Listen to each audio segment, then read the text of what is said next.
Passei sem dúvidas. Mais um item do Enem Digital 2020.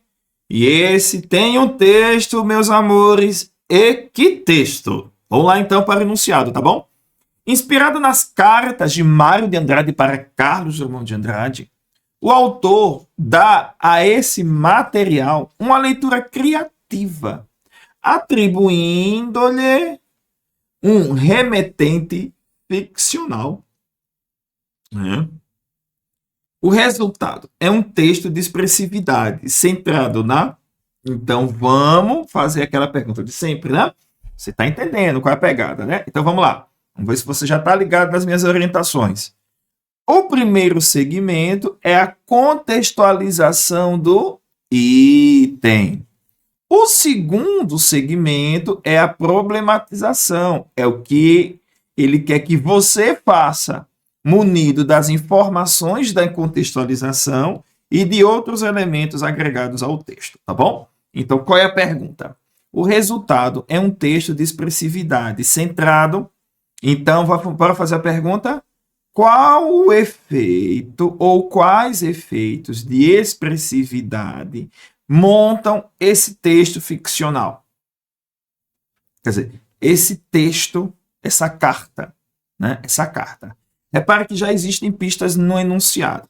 Ele diz que é uma carta, ele diz que é uma releitura criativa, e ele diz que tem elementos o quê? Que são ficcionais, certo? Então, não é uma carta comum. Não é qualquer carta, tá bem? É uma carta que tem aspectos, processos de expressividade, ou seja, ela foi construída, é a construção dela que a torna mais expressiva, ou seja, que intensifica seu poder de comunicação. Tranquilo? Então, o que é expressividade? Ela está centrada em qual expressividade? De que modo ela foi construída a tal ponto que ela carrega consigo algo de diferenciado. E o item, por sorte, já nos deu uma guia. Pronto, é isso que ele quer. Vamos ver as opções. Hesitação na escolha de um modelo literário ideal.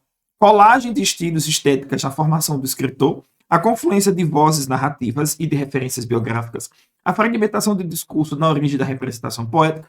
A correlação entre elementos da cultura popular e a origem erudita. Então, vamos lá para a carta, que tem muita coisa para a gente fazer aqui. Aquele tipo de item que, com certeza, né, tem um nível de complexidade, de exigência maior. Não é um item simples. Carlos é hoje um homem dividido, Mário. E isso graças às suas cartas. Às vezes ele torce pelas palmeiras paródicas de Oswald de Andrade. A ninguém cá na terra passou despercebido o título que me quer dar o seu primeiro livro de poemas, Minha Terra Tem Palmeiras. Às vezes não quer esquecer o gélido cinzel de Bilac e a prosa clássica dos decadentistas franceses. E à noite, ao ouvir o chamado da moça fantasma, fica cismando esmalha em decassílabos rimados. Às vezes, sucumbe ao trato cristão da condição humana e à sombra dos rodapés de Tristão de Ataíde, e tem uma recaída jacksoniana. Às vezes, não sabe se prefere o barulho do motor do carro em disparada ou se fica contemplando o sinal vermelho que impõe stop ao trânsito e o silêncio ao cidadão. Então, é isso. Bacana, né? Às vezes, entoa loas à vida besta, que devia jazer para sempre abandonada em Tabira. Mas, na maioria das vezes, sai saracoteando ironicamente pela rua macadamizada da poesia, que nenhum pernóstico malandro escondido por detrás dos óculos e dos bigodes, ou melhor, que nem a foliona negra que você tanto admirou no Rio de Janeiro, por ocasião das bacanais de bom mundo. Silviano Santiago, Contos Antológicos, Silviano Santiago. Tá aí um lindo texto, né? Nossa, que coisa bacana esse texto. Certo? Então, como é que esse texto ele foi produzido? Quais são as camadas desse texto que vão aí acontecendo? Repare, em um determinado momento, em algumas passagens disso, Minha Terra Tem Palmeiras são características do romantismo. Tá? São características do romantismo. O cinzel de Olavo Bilac são características do parnasianismo. Aqui, os decadentistas são elementos do simbolismo. São os decadentistas. Era como a poesia simbolista era conhecida lá na Europa. De repente, aparece a Moça Fantasma, que é de um conto de Drummond, do Carlos Drummond de Andrade, lá do modernismo brasileiro. De repente, ele fala jacksoniana. Acredito que seja o Jackson do Pandeiro, do Tristão de Ataíde. Ele depois fala do Sinal Vermelho, do Silêncio de Trânsito, do Stop, que é um outro poema de Drummond. Então, aqui eu tenho modernismo, aqui eu tenho modernismo, né? Aqui tem a primeira fase do modernismo, olha. Então, eu tenho elementos do parnasianismo sendo citados. Então, a expressividade desse texto se refere ao fato de que ele está trazendo referências e alusões a obras, autores e situações da produção literária brasileira, né?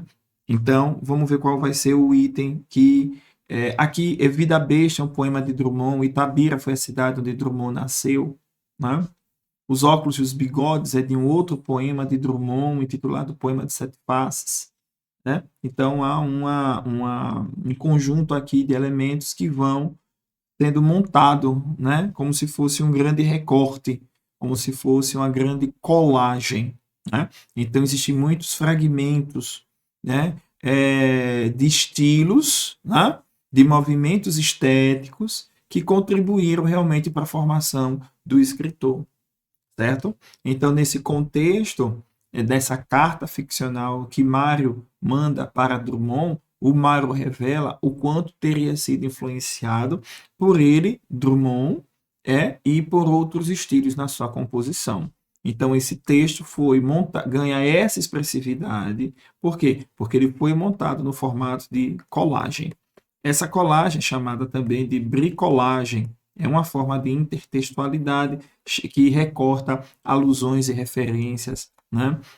Parafraseando essas alusões e parafraseando esses elementos. Então, a melhor resposta é a letra B, tá bom? Então, a cultura aí ela é ainda mais ampla. Acredito que ela tenha mais carga erudita e deixaremos de lado o elemento popular, né? Não é apenas a representação poética, e isso não é suficiente para caracterizar tantos estilos que foram mencionados. Não são as vozes narrativas de primeira e de terceira pessoa, certo? Não há uma hesitação. A forma verbal mostra muita assertividade, né? Ela é muito indicativa, né? Não há uma incerteza. Então, tá aí. É uma grande colagem, portanto, é a letra B. É um item mais exigente, que exige mais tempo de avaliação e de reflexão.